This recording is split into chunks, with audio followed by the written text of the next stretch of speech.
Alors, dans cette vidéo, je vais vous démontrer pourquoi le candidat a intérêt à changer de porte dans le paradoxe de Monty Hall, qui est un paradoxe très intéressant puisqu'il est très contre-intuitif, c'est pour ça qu'on l'appelle comme ça. Donc, vous êtes dans un jeu télévisé où vous avez 3 portes, qu'on va numéroter, 1, 2, 3, et derrière une de ces portes se cache une voiture, derrière les autres, rien du tout.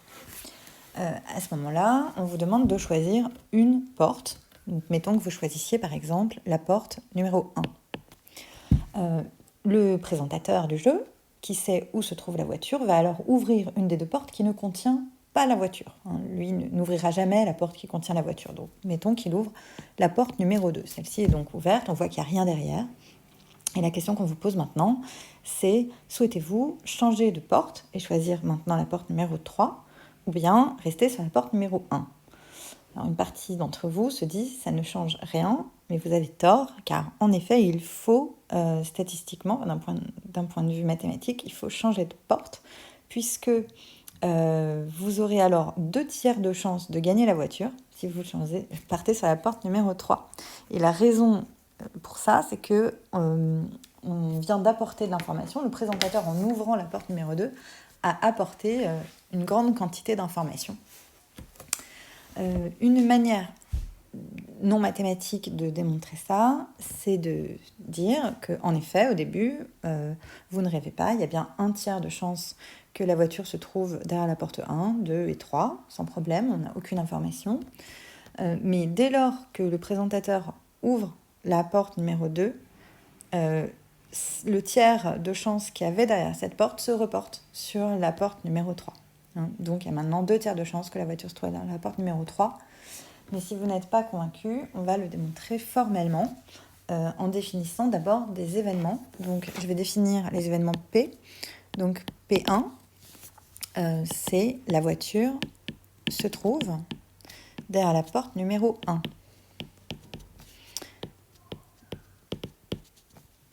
Hop, voilà, je ne vais pas tout réécrire, mais P2 et P3, donc respectivement, la voiture se trouve derrière la porte numéro 2 et derrière la porte numéro 3.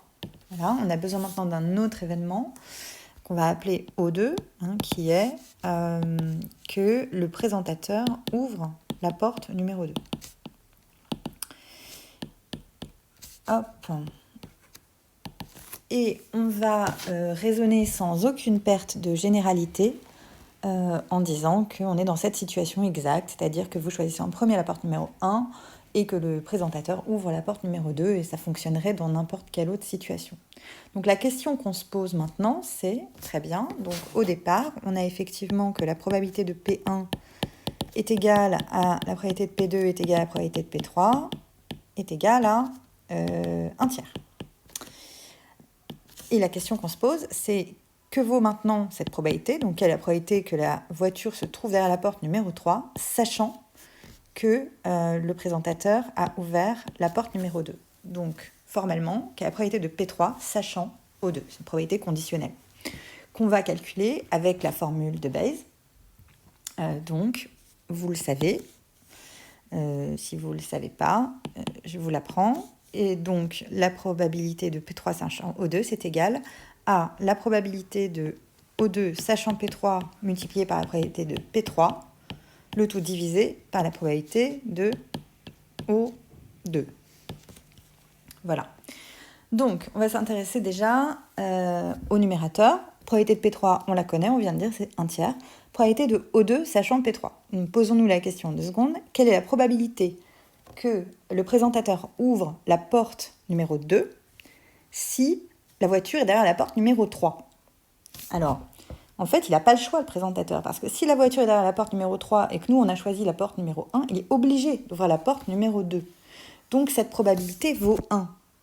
La probabilité de O2 sachant P3 vaut 1. Il n'a pas le choix. Quelle est maintenant la probabilité de O2 ? Donc, celle-là, on va la calculer avec la formule des probabilités totales. Ça nous fait une petite révision sur la formule des probabilités totales. Donc, j'ai une partition de l'ensemble qui est P1, P2, P3.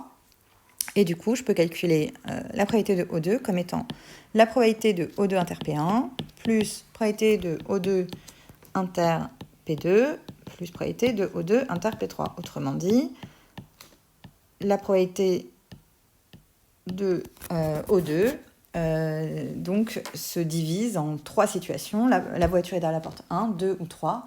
Et comme ces 3 événements sont incompatibles et forment, donc leur union forme oméga, on a une partition, on a un système complet d'éléments et on peut appliquer la formule des probas totales. Ok. Donc, maintenant, il va falloir toutes les calculer et on va réutiliser la formule des probas conditionnels pour chacune d'entre elles.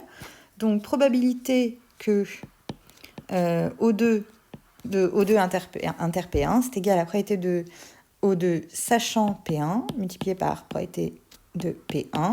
Et je procède de la même manière pour chacune des deux autres. Voilà.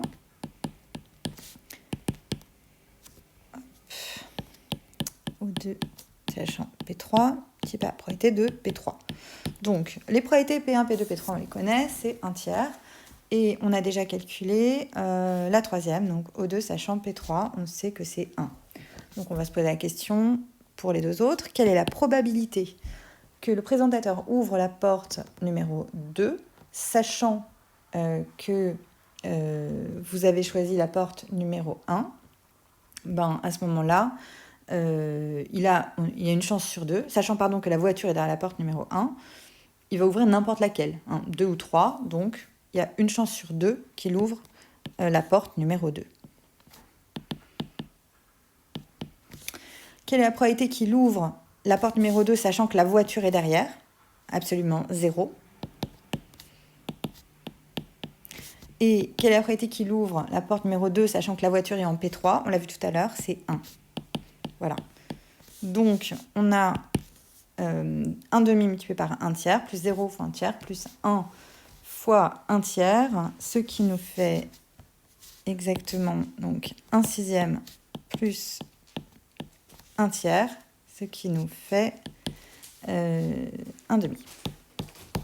Ok.